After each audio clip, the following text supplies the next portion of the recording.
Okay, let's take a moment to look at a really good example paper 5 that I had from a previous student who has, of course, given me permission to use this paper. So, as you notice, this student has a title for the introduction, and it's a fitting title because it's the pink taboo. So we automatically know pink. It's going to be maybe something to do with feminism or something to do with females, and taboo, something that isn't really necessarily talked about in society. I like this title because it tells us a lot about what the feel of what we're about to talk about. We want to learn about anything taboo. Of course we do. We're curious people, but it doesn't go far enough. I think it should have a colon with an add-on that said something like the pink taboo, a history of video games and females or something. So this paper then opens up in 2016. The video game industry reached a total global market of $99.6 billion. Incredible hook, really good hook, doing a great job with that. In 2015, the Entertainment Software Association released a report announcing that nearly half of Americans play video games. Another hook. We have a double hook. This is great. Pink games are games that were originally catered toward women, created by women, or had more feminine aspects at a time when video games were more binarily gendered. Then gives us examples. Okay, so we're going into a definition. The student didn't go into hook thesis. That's okay. They went into hook background. Who is the thesis about? The who. The featured aspects of these games can be found in most video games of this technological era. Pink games have, now we're beyond background, and now we went into the thesis statement. The discussion and research of this topic was incited largely by Justine Castell and Henry Jenkins' collection of essays in 1998. Awesome! So, actually, that first part was what definitions do we need to know? So they talked about what pink games are. Now they're going into the who. Who did the research? Now, as you see, if you remember from previous examples, this undergraduate researcher, used this stuff in paper 4. I used this student's work as an example for paper 4. And now you see they're using some of their paper 4 language in the introduction to go into their background information. You can do that. You can Frankenstein any of the stuff that you're working on. Whatever you wrote prior is fair game to use in final research papers. That's why you do all that setup prior, is in order to use that stuff for later on. This is what real research looks like. It doesn't happen overnight. It's a bunch of other works all shoved together and to make some sort of awesome stew, right? So now we see more background. Through my research, the influence of pink games extends well beyond all that is girly. However, some research, now they're going into opposing viewpoint. Great, fantastic, opposing viewpoint.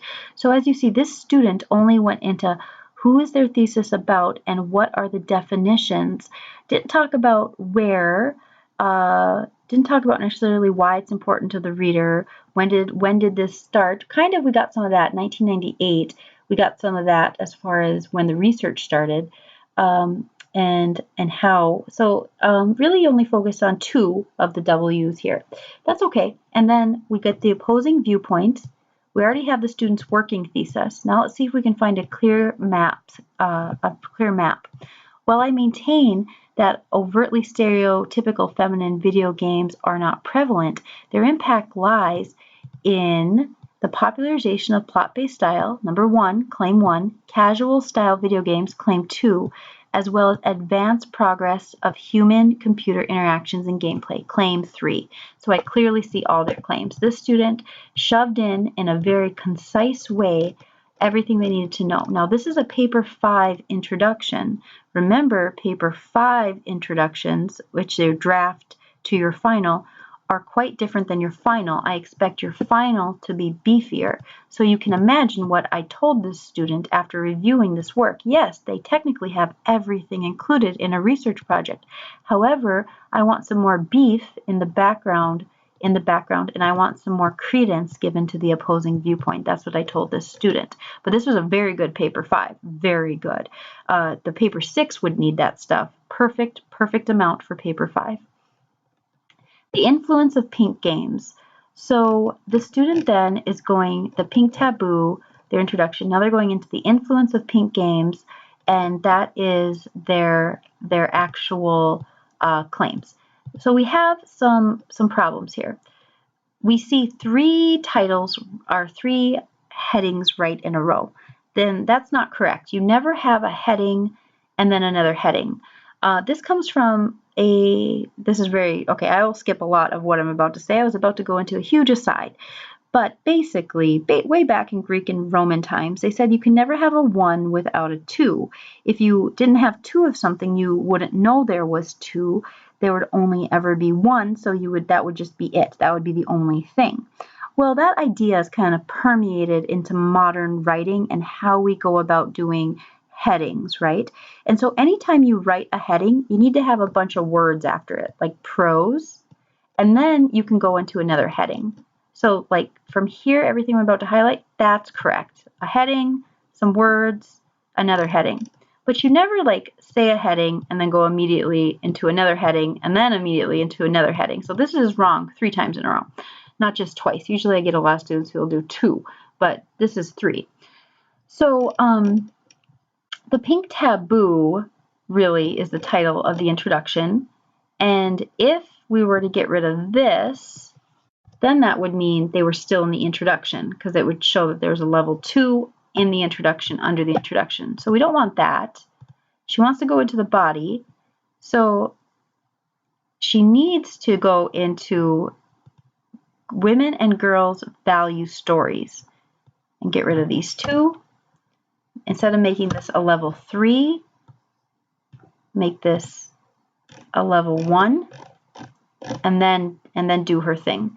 And then she can, I hope that made sense. You know, the writer would say, well, that's really not what I'm going for and could rename this something different. But you can't have 3 in a row like that. You have to have writing after every heading before you go into another one.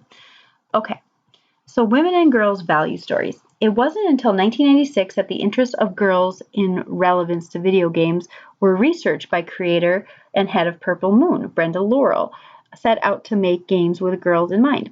This research led to the conclusion that girls wanted strong stories and well-developed characters.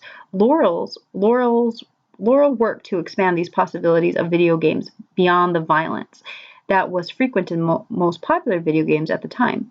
Michelle Dickey, a professor at Miami State University with a doctorate in instructional design and technology, agrees that girls appreciate good storyline, as well as the American Association of University Women reporting in their journal for educators.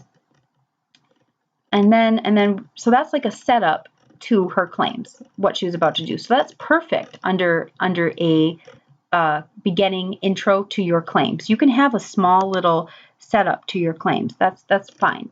So this is really intelligent introduction, perfect for paper 5, a little setup intro into going right into the claims, pink modern games and plot, and then we see her going into her other 2 claims at the end here, and then we see the quick conclusion.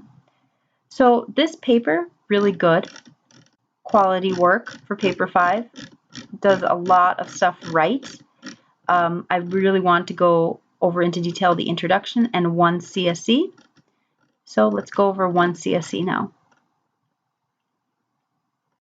Defining human-computer interaction and early examples.